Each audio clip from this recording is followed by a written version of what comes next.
Bonjour à tous, le point de l'INIR un an après le rapport de la SIAZ, Mansour Labaki renvoyé de l'état clérical, et l'annonce du voyage du pape au Bahreïn, c'est dans SIC et ça commence maintenant. 1004 personnes ont contacté l'INIR en 8 mois.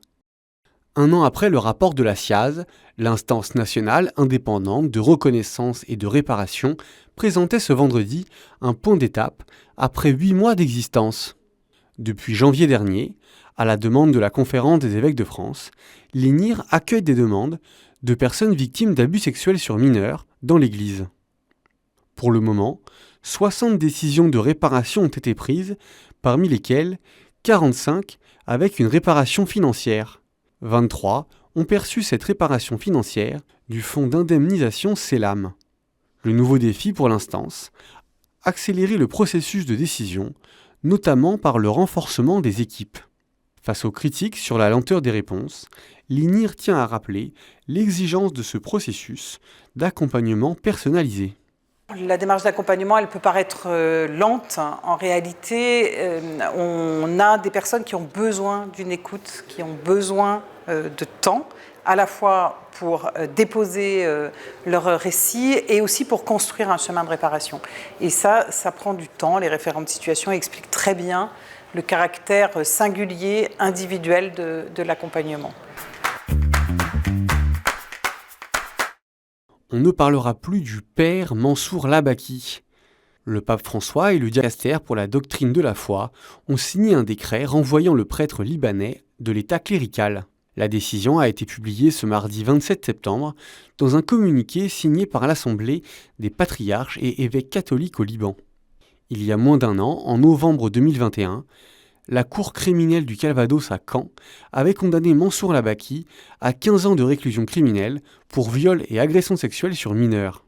Depuis 2012, Mansour Labaki était interdit par la justice ecclésiastique de toute vie publique, de tout ministère et de tout contact avec des mineurs. Une autre figure de l'Église est en cause. Monseigneur Carlos Bello, prix Nobel de la paix en 1996, est accusé d'abus sexuels et de viol sur mineurs pour des faits commis entre 1980 et 2000. Le Saint-Siège a confirmé ce jeudi avoir imposé dès 2020 des restrictions disciplinaires à l'encontre de l'ancien évêque du Timor oriental, avec une interdiction de contact volontaire avec des mineurs, d'entretien et de contact avec le Timor oriental. Un Français nommé à la commission pontificale pour la protection des mineurs.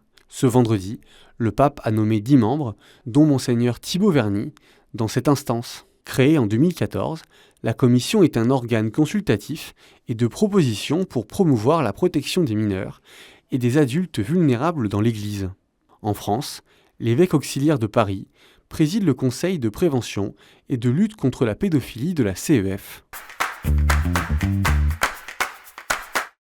L'Église catholique en Algérie a annoncé ce mercredi 28 septembre dans un communiqué la fermeture de toutes les activités de Caritas Algérie à partir du 1er octobre 2022, à la demande des pouvoirs publics.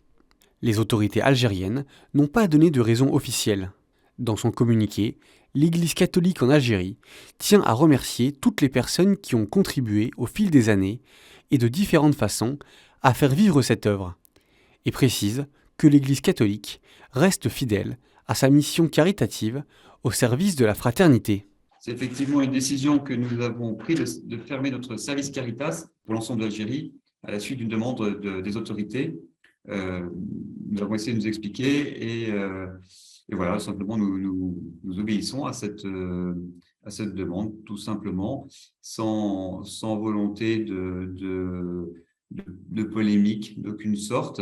Le service Caritas est un service au sein de l'association diocésaine d'Algérie. Il est apparu aux autorités comme étant en fait plutôt une ONG distincte de l'Église, liée au réseau Caritas de l'Église au niveau mondial. Mais en tout cas, ce n'est pas du tout la fin de la présence caritative de l'Église dans la société algérienne. Choisir sa mort, quel enjeu aujourd'hui pour toi et moi?